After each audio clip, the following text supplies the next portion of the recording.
Membaca pikiran itu susah-susah gampang. Artinya apa? Karena pikiran tidak ada bentuknya, ya, karena tidak bisa dilihat dan sebagainya, maka kita sulit untuk membaca pikiran. Ya, tidak seperti tulisan, tidak seperti gambar dan sebagainya. Tetapi uniknya adalah pikiran ini dia termanifestasi. Termanifestasi itu terwujud melalui suatu perilaku, satu tindakan. Nah, dari tindakannya itu yang akan mencerminkan dari kerangka pikirannya. Ya. Kalau misalnya dia tindakannya lambat, berarti bisa dipastikan bahwa pikirannya pun lambat. Lambat dalam arti kata bukan lambat loading ya, lambat menangkap dan memahami. Ada kesulitan-kesulitan di dalam pikirannya. Oh, saya belum bisa, misalkan. Oh, saya ada kesibukan. Oh, saya ini. Atau sengaja mengabaikan. Ya, ntar aja lah dulu, ini nggak penting dan sebagainya. Tetapi seiring perilakunya, maka itu akan menjadi sebuah pola di pikiran. Ya, hati-hati.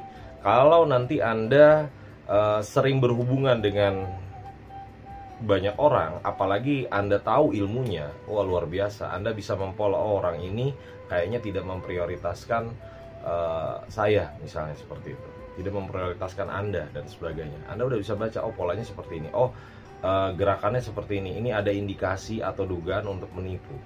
Oh, dia ucapannya seperti ini, dia begini. Karena kenapa? Karena membaca pikiran itu adalah bagaimana membaca perilakunya. Perilakunya itu bukan hanya gerakan tubuh, bagaimana tindakannya, bagaimana ucapannya, bagaimana tulisannya. Itu bisa mencerminkan daripada pikirannya. Ya. Kalau Anda udah tahu ilmunya, polanya udah gampang itu ketebak. Oh, arahnya ke sini. Oh, dia dengan perilaku seperti ini, ya, Anda bisa nebak skillnya itu cuma segini. Ya, kemampuannya itu cuma segini. Oh, berarti taraf hidupnya ini cuma segini dan sebagainya. Kenapa? Karena itulah kemampuan untuk menganalisa daripada perilakunya. Tetapi bukan hanya membaca dari perilakunya saja. Karena kenapa? Karena bisa jadi ada namanya penyimpangan atau bias. Bisa jadi dia melakukan itu karena terdesak. Bisa jadi dia melakukan itu karena memang situasi kondisinya tidak tepat. Bisa jadi dia melakukan hal itu karena cuacanya tidak mendukung dan sebagainya. Jadi banyak sekali. Tapi dengan Anda tahu polanya, itu gampang membaca tuh pola pikiran orang. Ya. Jadi kayak Anda main catur gitu ya. Kalau Anda udah biasa main catur itu, dia udah tahu, oh, langkahnya ini, pasti kalau nggak ini. Ya, kita bikin antisipasi. Oh, benar, langkahnya ini, berarti kurang lebih dia gerakannya adalah KLMN. Ya, makanya kita harus lakukan XYZ. Membaca pikiran bukan hanya membaca perilaku, tetapi membaca secara keseluruhan, membaca konteksnya, situasi kondisi, dan membaca arah yang diinginkan. Kalau misalnya dia hanya bilang, iya, saya usahakan, saya ini dan segala macam, tapi perilakunya nggak ada, maka kamu bisa tahu sebenarnya pikirannya seperti apa. Oh, saya ingin menyenangkan dia dulu, saya ingin menenangkan dia dulu, makanya saya bilang iya aja dulu.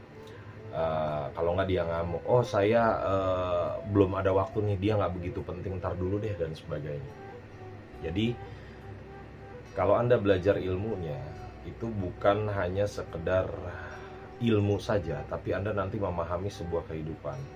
Ilmu hipnotis, ilmu gendam, itu ketika nanti Anda masuk ke dalam dunia nyata, realita kehidupan nyata Anda justru akan marah, justru akan kecewa, justru akan senang bahwa ternyata, oh, selama ini orang-orang yang dekat dengan saya memanfaatkan ya. Oh, ternyata orang-orang yang biasa-biasa aja ternyata dia yang sangat perhatian. Oh, ternyata dia orang yang jauh itu dia yang melindungi, misalkan seperti itu. Orang-orang yang dekat itu justru orang-orang yang menikam dan sebagainya. Jadi nanti Anda bisa tahu dengan presisi, ya, bukan dengan pasti, dengan presisi kurang lebihnya adalah 80-90% gampang sekali untuk membaca pikiran siapapun. Ya, tentunya dengan ilmu-ilmu yang benar, ilmu-ilmu yang sudah terbukti, dan nanti Anda bisa melakukan sebuah pola, ya, resep-resep yang memang sudah terbukti di lapangan, resep-resep yang sudah terbukti, dan Anda bisa membuktikan sendiri, oh ternyata benar setelah saya udah tahu ilmunya, saya praktekin hasilnya begini dia, ya saya jadi kecewa dan sebagainya. Oh benar saya udah dapat ilmunya, saya praktekin, ternyata dia orangnya baik loh, begini. Oke, salam gila dari saya.